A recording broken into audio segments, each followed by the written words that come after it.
بسم الله الرحمن الرحيم. الشاعر محمد بن مسفر الشناني سمعت له قصيدة قالها بعد أن حاول شخص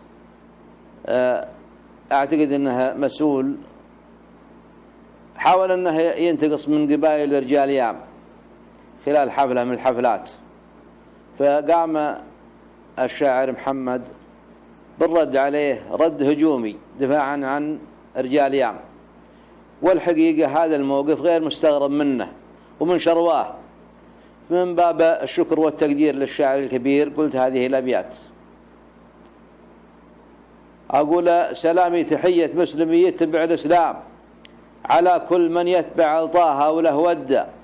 وخص رجال الليل هم عندنا مقام، رجال محلف والصلب قحطان والجدة، تكلم بيام اللي تكلموا هو منظام،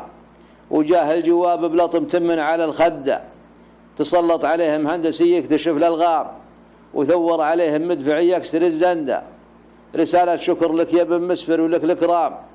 رعى الموقف اللي تحتمي فيه ويعدى، هذا موقف يحسب لكم عندنا قدام، تبين جميلك جعلهم فدوتك الأعداء، نطحت الخصيم اللي يبي يزرع الألغام، ومعناه واضح وانت موقفك له صدى، علي الحرام انك شجاع وحظك قام، ينومسك فعلك عندنا وانت له قدة، عسى الله يعزك يا ابن قحطان يا ضرغام، كسبت الثنا يا محزن من سيرها اشتد، تقبل تحيات حلفاكم قبايل يام، يا وجه السعد عسى الله يكفيك شر الدة، ونرجو المعذرة يا رجال الوفاء الأحشام،